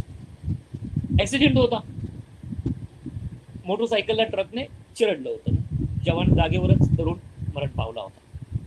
Traffic constable was I witness, दाखवला होता. आणि तो आला साक्षीला माझ्याकडे, असं असं म्हणते का रे वा तुम्ही आय विटनेस आहे, तर सांगू साहेब. घटना घडल्यावर मी गेलो तिथे, एवढं मोठं सर्कल आहे, मी सर्कलच्या या बाजूला माझा पॉइंट, ही घटना त्या बाजूला. म्हटलं तसं सांग धर्मत, तसं सांग. सांगितलं त्याने की आवाज आल्यानंतर मी तिथे, जबाब असा होता, या नंबरच्या गाडीने त्या नंबरच्या गाडीला माझ्या समोर धडक दिली वगैरे. म्हटलं नो, सत्य बोलण्याची शपथ तुला दिली जाते, सत्य बोल. मग माझं काय होईल? मैं हूं. अशा वेळेला मैं हूं बहुत महत्वाचं असतं. त्याला सांगितलं मैं हूं, अजून आहे तो ड्युटी म्हणजे सर्व्हिस मध्ये. आणि मग त्याने सांगितलं की मी आवाज झाल्यावर तिथे गेलो, तर तो ट्रक असा मातीच्या ढिगाऱ्यावर चढला होता आणि त्याच्या मागच्या टायर खाली एक या नंबरची मोटरसायकल पूर्णपणे दाबली गेली होती आणि शेजारी असा तरुण तडपडत होता. झालं, ओके. आता ती गाडी ढिगाऱ्यावर चढली, मागच्या टायर खाली ती गाडी अडकली मोटरसायकल, यावरनं मला कितीतरी निष्कर्ष काढता नाही आले का की किती स्पीड मध्ये असेल तो. सर्कल क्रॉस करताना तर कमी वेग असला पाहिजे असं कायदा म्हणतो. रूल ऑफ रोड रेग्युलेशन 1989 तेव्हा होते, आता 2017 आहे. कंपल्सरी सर्वांनी वाचले पाहिजे हे. आणि काय त्याच्यावरनं सगळं काही झालं की तो कसा वेगात असेल, निष्काळजीपणा वगैरे. मागच्या चाकाखाली आहे, तडफडतोय, हे झालं, ठीक आहे. बाकी कोणी आय विटनेस नव्हता, एकच आय विटनेस, तोही पोलीस, आणि त्याची साक्ष अशी आली. पण ठीक आहे, त्यावरनं मी रॅशनेस निग्लिजन्स इन्फर केला. आता प्रश्न तर हाच होता, त्याने तेही सांगितलं की सर मी जाईपर्यंत तो पळून गेलेला होता. ठीक आहे म्हटलं, काय घाबरू नका. त्या केसमध्ये फक्त त्या आयोने त्या ट्रकचा आरसी बुकची झेरॉक्स पाठवलेली होती. मी कोर्टाला काही मालकाचा जबाब वगैरे काही नव्हता, गाडी मालकाचा. मी कोर्टाला अर्ज दिला की त्या मालकाची साक्ष होणे खूप गरजेचं आहे. कोर्ट म्हणे ते काही जागेवर होते का? म्हटलं आयडेंटिटी ऑफ अॅक्युजच्या मुद्द्यावर आवश्यक आहे. कोर्टाने अर्ज मंजूर केला, त्याला समन्स पाठवलं. बघा, कोर्टाने मंजूर केला म्हणून, पण खरं तुमच्याकडून यायला पाहिजे होतं. आता ठीक आहे, मी कोर्टाला कन्व्हिन्स करू शकलो, कोर्टाच्या न्यायबुद्धीला ते पटलं, मस्त पटलं, तर आला मालक साक्ष द्यायला आला. त्याचाच ड्रायव्हर आरोपी आणि तो प्रोसिक्युशन विटनेस म्हणून साक्षीला येतो. कशी साक्ष देईल तो? है ना, काय साक्ष देईल तो? त्याच्या विरुद्ध देईल. मी त्याला एकच प्रश्न विचारला, ही गाडी तुमच्या मालकीची, हा ट्रक? तो म्हणे हो. म्हटलं अशा अशा दिवशी त्या गाडीचा अपघात झाल्याची केस आहे ही, त्या अपघाताच्या वेळेला गाडी तुम्ही चालवत होते का? त्यांनी एकदमच स्पॉन्टेनियसली उत्तर दिलं, नाही नाही हा, नाही नाही हा माझा ड्रायव्हर. हे नैसर्गिक झाली, ती केस शाबित झाली. त्या पोलीस कॉन्स्टेबलला खोटं बोलावं लागलं नाही. हा इन्फरन्स असतो. घटनास्थळाचा पंचनामा ऍक्सिडेंटच्या केसेसमध्ये आपण कशासाठी करतो?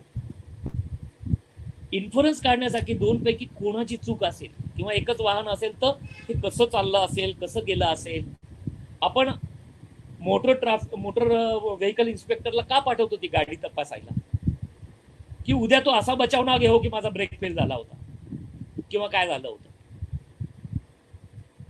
तर हे सगळं नैसर्गिक तपासाचंच तत्व आहे या प्रत्येक ठिकाणी. आणि मी तुम्हाला सांगतो, हे प्रत्येक तपासाला लागू आहे. पण प्रत्येक गुन्ह्याचं उदाहरण देण्याइतका थोडाच वेळ आहे आपल्याकडे, पण हे प्रत्येक तपासाला लागू आहे. आता साधं दुरा, तुम्ही मिस अप्रोप्रिएटची केस तपासताय, हा, एवढ्या रकमेचा अपहार केला वगैरे, ऑडिटरची फिर्याद आहे ना, बहुतेक केसेसमध्ये ऑडिटरची फिर्याद. तो कशाच्या आधारे देतो? मी ऑडिट केलं, ही किर्दत बघितली, ते वाउचर्स बघितले, इनवॉइस बघितले, आणि त्यावरनं हे असं असं आलं. किर्द बघितली, कॅश बुक बघितली, त्या तो सगळं फिर्याद मध्ये देतो ना. तो घेऊन येतो सगळे डॉक्युमेंट्स. पण आपण काय करतो? त्याचा 12 पानी पंचनामा बनवतो. या पानावर हे आहे, त्या पानावर ते आहे, त्या पानावर कशाबद्दल हो? सर्च अँड सीझर आहे का हा? तो पब्लिक सर्वंट आहे, किंवा त्याच्या ऑफिशियल कॅपॅसिटीमध्ये त्याने फिर्याद, त्याने एक पत्र दिलं पाहिजे पोलीस स्टेशन इन्चार्जच्या नावाने की मी अशी अशी फिर्याद दिलेली आहे, त्या पुराव्या कामी हे हे हे या लिस्ट प्रमाणेची कागदपत्र मी तुमच्या समोर हजर करीत आहे, माझी सही म्हणजे त्याची सही, कृपया मला पोच द्यावी. त्याची कस्टडी प्रूव्ह नाही झाली का? आपल्याकडे हे कुठून आलं आणि कशा स्वरूपात आलं हे त्याच्या पत्रात आलं ना, हे कोण साबित करेल? आता तो साबित करेल ना, हे कोर्टात तो साबित करेल की मी साबित करेल म्हणजे तो सांगेल की मी त्या अधिकाऱ्यांना हे हे असं असं दिलं, त्याच्या अमुक अमुक अशा प्रकारच्या एंट्रीज होत्या, हे त्याने एफआयआर मध्ये सांगितलेलंच आहे ऑलरेडी. हे झालं नैसर्गिक. पण आपण कर पंचनामा, सर्च अँड सीझर. आणि आता आपल्याला घटनास्थळाचा पण सांगितलं, पण 157 तुम्हाला काय म्हणतोय? घटनास्थळावर गेलंच पाहिजे असं नाहीये म्हणतोय ना, तुम्हाला परवानगी देतोय ना, जाल तर करा तसा सांगितल्याप्रमाणेचा घटनास्थळाचा, जाल तर. इथे काय म्हटलेलं आहे? सिरियस ऑफेन्स नसेल नाही जाणार, नाही करणार, फक्त कोर्टाला कळवायचं की या कारणास्तव आम्ही जागेवर गेलो नाही, संपला विषय. सगळ्या तरतुदी तिथे आहेत, पण हे कुठून घुसलेलं आहे त्याचा शोध घेणं आता तो काही आपला व्यवसाय बनवू नका, उसे निकाल दो. आणि म्हणून मी परवा मॅडमना बोललो होतो की मॅडम हे सगळे अधिकारी हो म्हणतील, पण what about seniors, what about scrutiny officers, supervisory officers, law officers, what about training institutes, है ना? अदरवाईज हे सगळ्यांचं जर आपण एकत्रीकरण व्यवस्थित करू शकलो ना, कन्व्हिक्शन रेट साठी आपल्याला वेगळं काही करावं लागणार नाही. 6 महिन्यात पूर्ण चित्र बदलेल. एवढं आहे आपल्या फेवरला. सारखं कायदा पण स्पष्ट आहे, जजमेंट्स एवढे आपल्या फेवरला आहेत, तुमचे असे प्रॉसिक्युटर्स आहेत तुमच्याकडे. एक महिना एमपीए मध्ये राहिले होते, हॉस्टेलमध्ये राहून पुस्तक लिहिलं होतं, 2 संच तयार केले, हेच शिवाय पाटील, हेच दातरंगे, हे आमचे भावसार वगैरे, खाडे, हे प्रॉसिक्युटर्स. अजून काय पाहिजे आपल्याला, है ना? पण आपण हे बघा, हे करणं किंवा न करणं हा आपला चॉईस असू शकत नाही. मी प्रोफेशनलिझम विषयी बोललो. डिफेन्स लॉयर प्रत्येक केस माझी समजून चालवतो ना, आपण प्रत्येक केस माझी म्हणून तपासली पाहिजे. प्रत्येक केस तपासताना आपल्या मनात आलं पाहिजे की माझी जर ही केस असती, माझ्या घरची केस असती, 498, 324, 279, माझ्या घरचं जर कोणी बळी असतं तर मी कसा तपास केला असता. दिस इज प्रोफेशनलिझम. प्रॉसिक्युटरने तेच की माझ्या घरची जर ही केस असते तर मी कसा पुरावा लीड केला असता.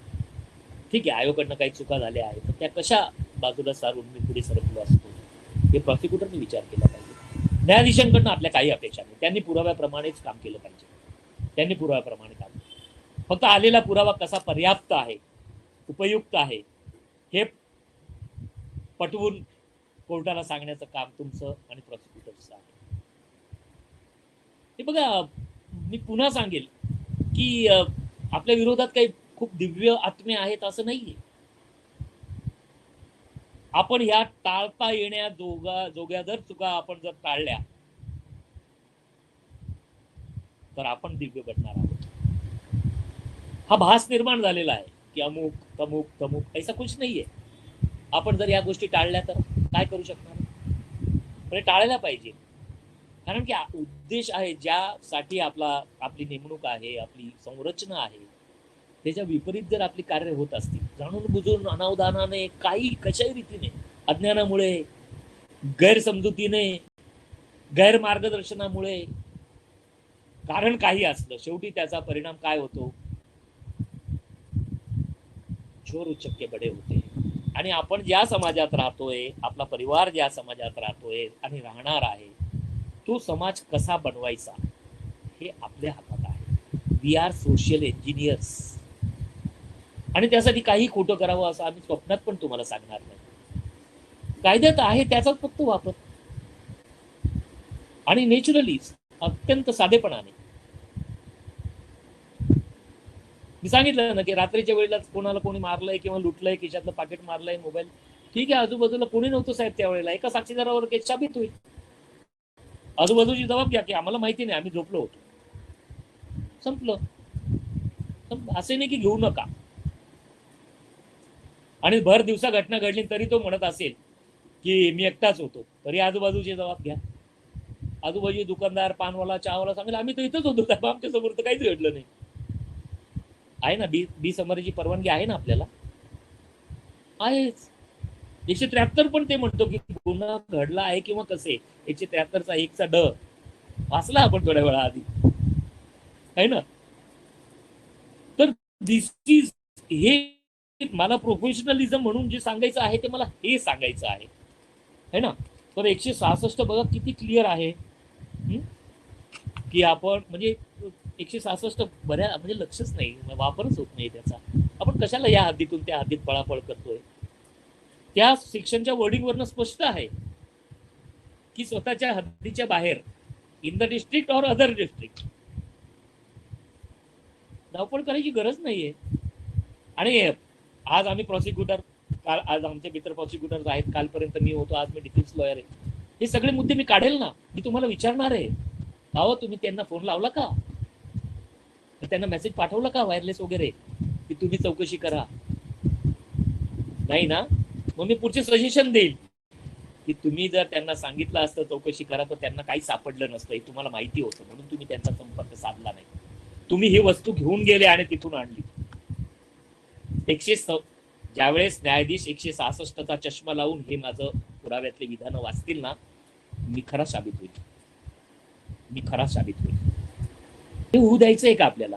मी डिफेन्स लॉयर असून सांगतोय, होऊ द्यायचंय का हे आपल्याला? आपण होऊ देऊ नये.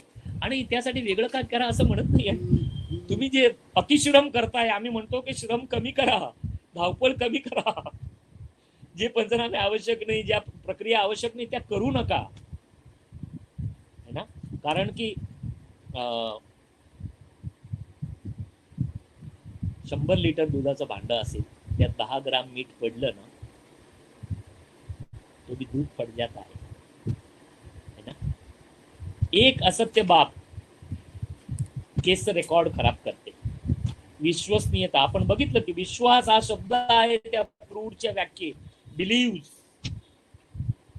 है ना, सपोजिशन, धारणा, हे शब्द आहेत तिथे. तर तो जो विश्वास आहे ना तो कमी होऊन जातो. मी म्हणतो कमी करा ना, खूप नका करू, गरजच नाहीये, कायद्याला अपेक्षित नाहीये. आणि तुम्ही एकदम तज्ञपणे काम करावं असंही अपेक्षित नाहीये. तिथे म्हणलं ना, प्रुडंट मॅन, सर्वसाधारण माणूस जे मानेल तेच कोर्टाने मानावं. कोर्टाने पण आपला एक्सपर्टाईज वापरायचा नाहीये. तुम्ही एक्सपर्ट असाल, तुमचा एक्सपर्टाईज तुमच्याकडे असू द्या. सर्वसामान्य माणूस या परिस्थितीत काय धारणा, कुठल्या धारणेपर्यंत पोहोचेल, तुम्ही तिथपर्यंतच जायचं, त्याच्या पुढे नाही जायचं, त्यापेक्षा वेगळं नाही. पण हे आपला, मी म्हणतो की चांगल्या रीतीने, सतसत विवेक बुद्धीने आपण एकमेकांच्या सोबत जर काम करत राहिलो तर मी नाही मानत की 6 महिन्यापेक्षा जास्त वेळ लागेल. बदल जाएगा पूरा चित्र बदल जाएगा. बघा, असं तर होणार नाही की अख्खा स्टाफच बदलून टाका.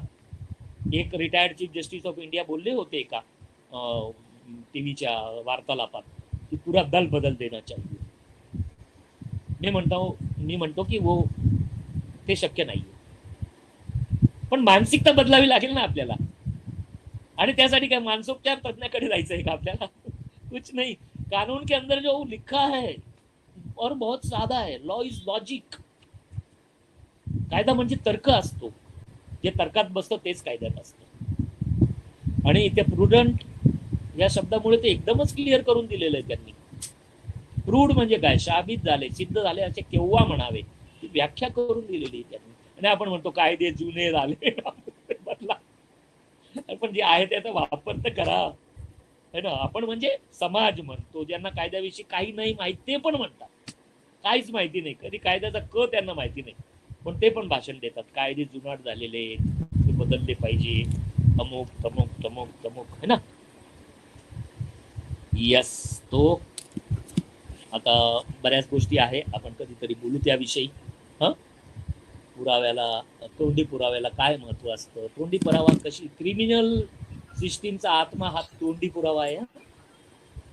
आता सीसीटीव्ही आले, पण सीसीटीव्ही फुटेज काय सांगतो, तो बोलून सांगतो कोर्टाला. एक जजमेंट असं आहे की त्या सुप्रीम कोर्टाने सांगितलं की ज्यावेळेस कोर्ट सीसीटीव्ही फुटेज बघतं त्यावेळेला कोर्ट आय विटनेस बनतं. कोर्ट काय बनतं, आय विटनेस. घटना घडताना कोर्ट बघतंय ना स्वतः, कोर्ट बिकम्स आय विटनेस. असे सुंदर सुंदर जजमेंट्स आपल्या फेवरला आहेत, पण आपण त्या 65 मध्ये अडकतो. साध्या साध्या त्याच्या तरतुदी आहेत, त्याचं पालन करत नाही आपण. एक वेळा आहे तर करायचं ना, जे आहे ते आहे. आपण फुटेज घ्यायला कुठे गेलो तर तिथे सर्टिफिकेट घेऊनच सोबत तयारच करून घेऊन जायचं ना. तो जो मालक असेल, तो जो ऑपरेटर असेल, घेऊन यायचं. नाहीतरी तो असतोच ना, तेव्हाच आपण फुटेज घेतो ना. तर त्याच्या घरात आपण तो झोपलेला असताना घुसतो का आपण फुटेज घेण्यासाठी? तोच ऑपरेट करून दाखवतो ना आपल्याला. काय नाही, त्याचं ते सर्टिफिकेट घेऊन संपला आपला कंप्लायन्स. पण आपण साध्या गोष्टींना किचकट करून टाकतो. फक्त होईल, करू, हे कोणालाच अलाउड नाही, हे कोणालाच अलाउड नाही. अशाने पुरावा नष्ट होतो, आणि पुरावा नष्ट झाला की त्याचा फायदा आरोपीला मिळतो. आपण त्याचा फायदा करून देण्यासाठी नाहीये. आणि जर आपण ते करत असू, we are not making justice to our organisation, to our existence. आपल्या अस्तित्वाला आपण न्याय देत नाही. छोट्या, अत्यंत छोट्या बाबती आहेत. अजून मग एकदम साधं अजूनही मी सांगतो, अजून पण एवढे वर्ष झाले पोलीस मॅन्युअल मध्ये आहे, इंग्रजांपासून आहे, की तपास अधिकाऱ्याकडे त्याची जी इन्व्हेस्टिगेशन किट असेल त्यात टेप असला पाहिजे, खडू असला पाहिजे, वगैरे वगैरे. अजूनही पंचनामे बघतो आपण, अंदाजे एवढे फूट रुंद असलेली जागा, अंदाजे. क्या आहे ही अंदाजे? कोणाचा अंदाज? तुमच्या अंदाजाला काय महत्व? अंदाज लावण्याचा कोणी तुम्हाला अधिकार? कुठली तुमची पात्रता आहे? पात्रता म्हणजे क्वालिफिकेशन. काय आपण क्वालिफाय आहोत अंदाज लावण्यासाठी? टेप नाही आपल्याकडे एक. आणि या मुद्द्यावर पण चांगल्यात चांगली केस खराब होऊ शकते, चांगल्या चांगली केस खराब होऊ शकते. अत्यंत छोट्या छोट्या गोष्टी आहेत, पण या तुम्हाला नक्कीच विचारात घ्याव्या लागतील, तुम्ही घेतल्या पाहिजे. पुन्हा मी सांगेल की हम सब सोशल इंजिनियर्स. आपण सोसायटी कशी डिझाईन करायची आपण करतो. डॉक्टर्स करतात का? Are they social engineers? त्यांच्या एखाद्या चुकीचा परिणाम लोकशाहीच्या अस्तित्वावर होतो का? डॉक्टर्स, इंजिनियर्स, आर्किटेक्ट्स, बिझनेसमॅन असं असतं का त्यांनी? परंतु आपल्या करण्याचा किंवा न करण्याचा सोसायटीच्या डिझाईनवर दुष्परिणाम होतो. म्हणून आपण सोशल इंजिनियर्स आहोत. 100 पैकी 90 सुटले ना तो फिर सोसायटी खराब हो जाती है. आणि मी डिफेन्स लॉयर असून मी म्हणतो की नाही, प्रत्येक दोषीला दंड झाला. न्याय कशाला म्हणतात? माझा आरोपी सुटला म्हणून तो न्याय का? किंवा मी प्रोसिक्युटर असताना शिक्षा झाली म्हणून न्याय का? No no no. जो दोषी तो दंडित, जो दोषी तो दंडित, आणि जो निर्दोष उसका अभय. सुप्रीम कोर्टात it is also duty of आयोग to protect the innocent people. निरक्षीर विवेक बुद्धी वापरायची आहे, त्यात वापरायची. तो थोडा प्रोफेशनलिज्म, थोड़ा मानसिकता में बदलाव, थोड़ा कानून का अभ्यास, थोड़ा एक दूसरे का सहकार्य है ना, थोड़ा कम वर्क, थोड़ा ज्यादा हार्ड वर्क, थोड़ा चेहरा मोहरा बदल जाएगा. आधारयुक्त भीती ही असलीच पाहिजे. असं नाही की निर्दोष लोकांना भीती वाटते आणि जे गुनेगार आहेत वो निडर हो गए. इफ अगर ऐसा है तो फिर it is failure of all, failure of all. मी तुम्हाला सांगितलं ना, प्रत्येक बाबीच्या तरतुदी आहेत. तुमच्या समोर खोटं बोललं तर एक तरतूद, कोर्टासमोर खोटं बोललं तर दुसरी तरतूद, खरं बोललं तो वेगळा परिणाम है ना, पुरावा खोटा त्याने तयार केला तर वेगळं, आयोने जर केला तर वेगळं सगळं एव्हरीथिंग इज, म्हणजे सत्याला किती महत्व दिलेलं आहे. आता काय तिथे काय सत्यमेव जयते लिहिलंच पाहिजे का? जेव्हा असत्य दंडित केलेलं आहे, दंडित म्हणजे दंड असं नाही, पॅनल फाईन या अर्थात नाही म्हणत, दंड, मृत्यूदंड पण दंडच आहे. दंडित केलेलं आहे जेव्हा असत्य, याचा अर्थ सत्यमेव जयते, आणि हे करावं लागेल. नाही तो क्या आहे, आज आपण कुठेतरी पदावर आहोत, मी वकील आहे, काही प्रॉसिक्युटर्स आहेत, आपण पोलीस अधिकारी आहात, पण आपल्या नंतरच्या जनरेशन याच रीतीने असणार आहेत का? नाहीये. मग त्याला कोणती सोसायटी आपण ऑफर करतोय हे आपल्याला विचार करावा लागेल. आणि आपल्याही वेळेला आपल्यावरही काही वेळेला अन्याय होतो, काहीतरी गुन्हा घडतो आपल्या विरुद्ध, तर त्याही वेळेला आपल्याला पण फार चांगले अनुभव येत आहेत असं नाहीये. माझा अभ्यास, माझे अनुभव आहेत है ना. पोलीस अधिकाऱ्यांना रडताना बघितलंय मी. हा, तो ऐसा नहीं होना चाहिए. तर हे काही केस परत्वे असू शकत नाही, ही सिस्टीम परत्वे आपल्याला हे करावं लागेल. आणि ते सोपं आहे, अवघड नाही, सोपं आहे, हे आसान आहे, हे करना चाहिए. ओके, मी काही तुम्हाला फारसे केस नोट वगैरे दिलेले नाहीये, ते बऱ्यापैकी आमच्या मित्रांनी दिलेले आहे. त्याचं थोडंसं अवलोकन करा, अध्ययन करा. वाटलं तर त्यांचा फोन नंबर आहे तुमच्याकडे, माझाही आहे. Be in touch. आणि प्रॉसिक्युटर तुमच्या स्थानिक स्तरावर मी तुम्हाला अगदी ग्वाही देतो की MPSCच्या आमच्या परीक्षा सुरू झाल्या तेव्हापासून आमच्या प्रॉसिक्युटर्सचा स्तर जो आहे तो बऱ्याच प्रमाणात उंचावलेला आहे. आमच्या व्हॉट्सअप ग्रुपवरून आम्हाला कळतं की कुठला प्रॉसिक्युटर कोणत्या मानसिकतेत आहे, तो कुठली क्वेरी विचारतो, त्याचं कोण कसं उत्तर देतं, यावरून आम्हाला त्याचा अभ्यासूपणा दिसून येतोय. तुमच्या आसपास ते आहे. आम्ही तर वेगवेगळ्या जिल्ह्यात बसलेले आहोत, पण ते तुमच्या आसपास आहेत. बऱ्याच लोकांना माहिती पण नाही की आपल्या पोलीस स्टेशनला अटॅच असलेला PP कोण आहे ना. तो ये गुड नहीं हो सकता, ये अच्छी बात नहीं है ना. शेवटी तो ड्रायव्हर आहे ना कोर्टात. आपली गाडी एक वेळा एंटर झाली का तो ड्रायव्हर आहे ना आपल्या गाडीचा, है ना. आणि मी असं म्हटलोच नाही की त्याला जाऊन सॅल्यूट करा, त्याला जेवायला घेऊन जा, असं मी बोललो नाहीये. मी तुम्हाला हे बोललोय की एक वेळा त्याची बोली करा की एक वेळा साहेब तुम्ही चहा पाजा, एक वेळा मी पाजेन, असं बोललेलो आहे ना. फिर क्या समस्या आहे. Yes, thank you sir. हा, कारण सर आवाज येतोय? हो येतोय. Yes sir, thank you sir. कारण वेळेअभावी हा आपण 1 तासाचा आपण रनअप करून ठेवत असतो. हा केव्हाही कट होण्या अगोदर मी चॅटबॉक्स मधले काही प्रश्न आहेत पण ते आज आपण इथे घेऊ शकत नाहीये. मी सरांचा मोबाईल नंबर इथे शेअर करते. 9822 820512. मी परत एकदा रिपीट करते, 9822 820512. वेळेअभावी आपण हे प्रश्न आता इथे घेऊ शकत नाहीये, त्यामुळे मी क्षमा मागते. कारण आपला ऑलरेडी वेबिनार एक 15 मिनिटं लेट झाला होता.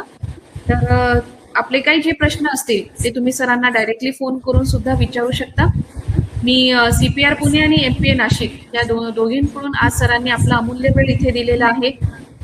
विषय खूप चांगला आहे कारण हा आपला सध्या गरजेचा विषय आहे. आपण इथे सरांना विनंती त्यासाठी केली होती की जे आपण कोर्टामध्ये आपल्याला जो त्रास होतो, आपण जेव्हा कोर्टामध्ये साक्ष द्यायला जेव्हा जात असतो आणि आपल्याला जेव्हा तो त्रास सहन करावा लागतो त्यावेळेस आपण काय आपली परिस्थिती काय असते आणि ऍज अ पीपी म्हणून ते आपल्याला काय मार्गदर्शन करतील त्याबाबत त्यांनी जे आपल्याला आज मार्गदर्शन केलेलं आहे त्याबद्दल मी सरांचे इथे खूप खूप धन्यवाद मानते. सर आपल्याला काही बोलायचं आहे सर?